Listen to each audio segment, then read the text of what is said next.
Hello, Detective.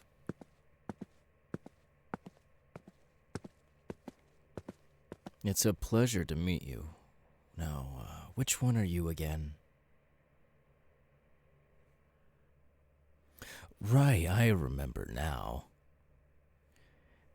You're the fifth detective that I had to talk to just this week alone.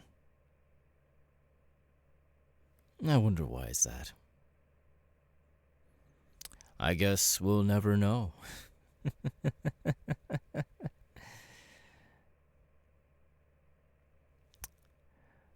Okay, I'll follow through with the regular protocols as usual.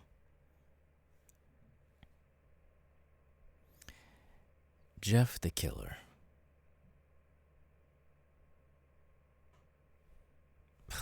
Come on, Detective. Are you really gonna make me say my full legal name?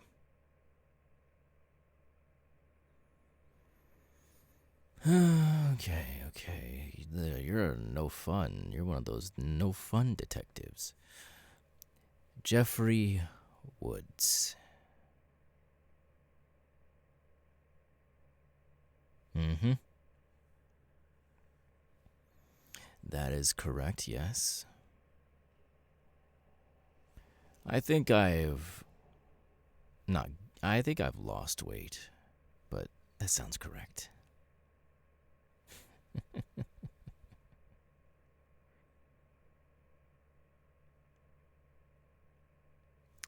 Um what am I in here for exactly?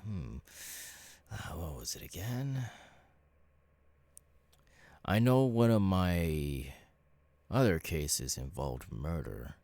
I remember that. I remember that quite frequently, actually.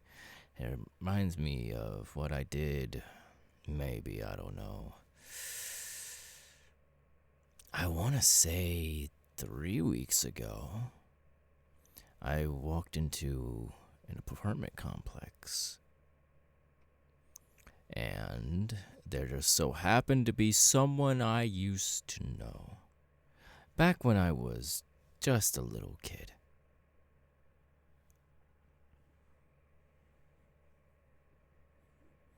Oh, geez. 15 times in the back? And that's a new personal record for me. I didn't think I stabbed that fast.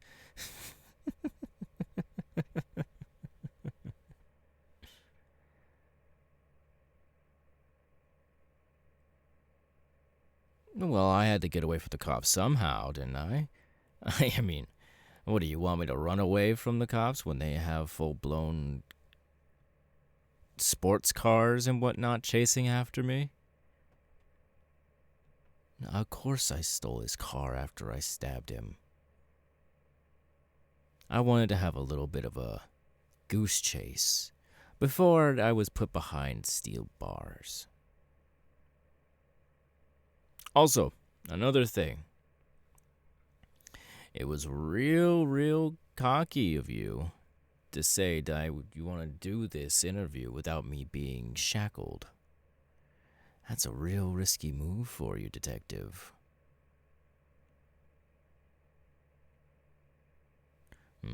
Okay. You're a risk taker then. Okay, I see. So, continue.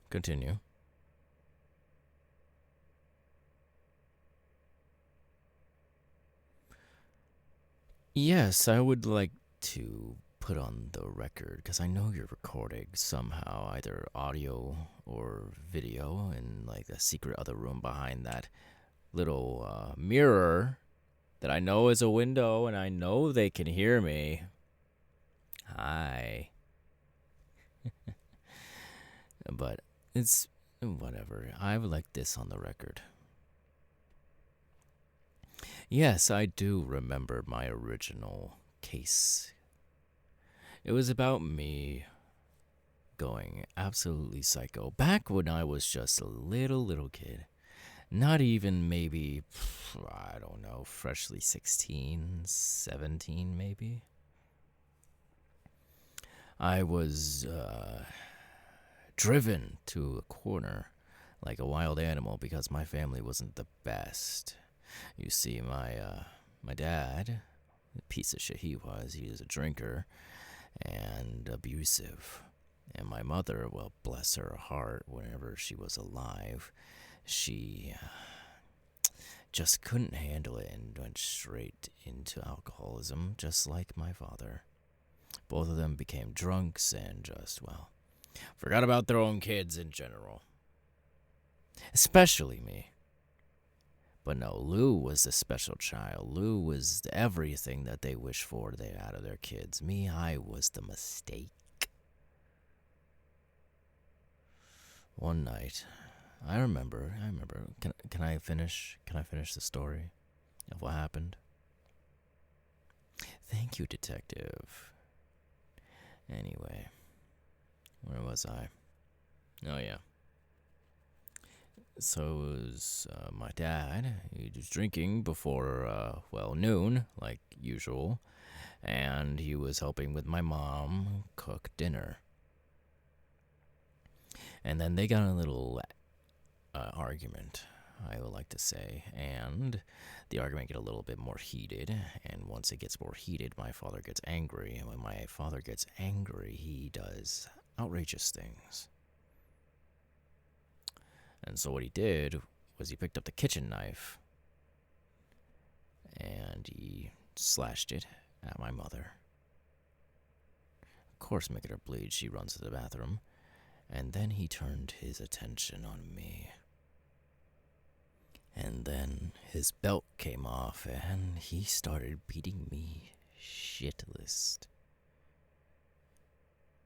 And then he told me to go back up into my room. And I did. I didn't want to make my father any other type of angry when he was obviously drunk. So I went into my room. I cried and cried and cried until my eyes were dried up.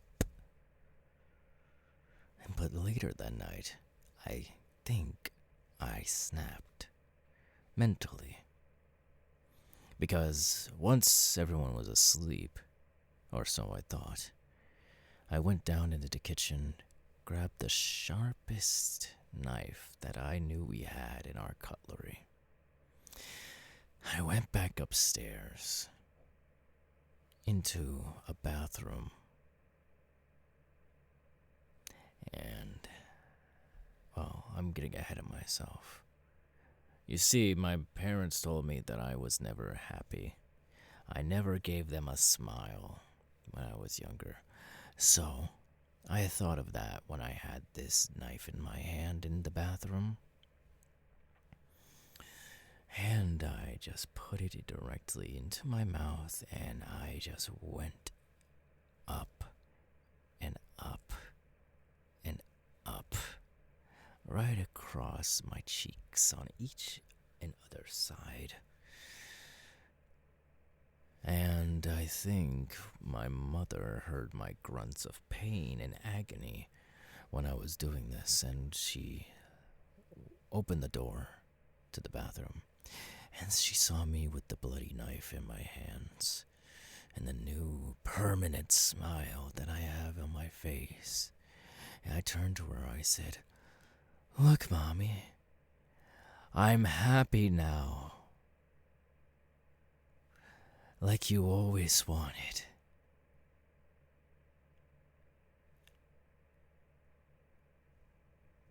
Yes, and that's when I killed her. Shortly after, I went back into their room and I stabbed my father as well.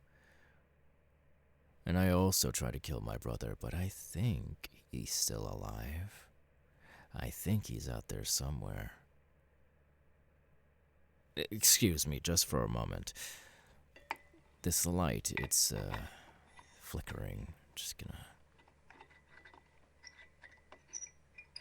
There we go, that's better. Now it's no longer flickering. But that flickering in that light bulb has brought me to an attention, detective. Yes, I realized that a lot of people need help in this world. Some are like a dying light bulb, like the one above you that I just fixed. Some are maybe not dying, but are of need of help to make their lives brighter. Like I just did. I helped the light bulb get at its brightest capacity just by helping it just a little bit. And I think that's what all people like me who are held in this prison, they all need help, just like myself.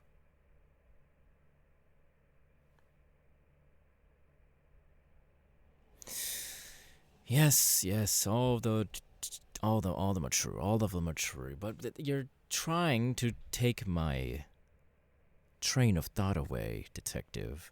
I know how you people work.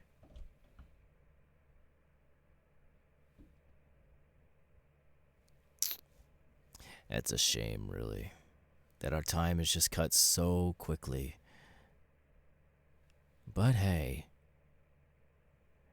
I know you're not going to be going anywhere. Because you're assigned to my case now, correct? Good. I expect more visits from you, detective. Real soon.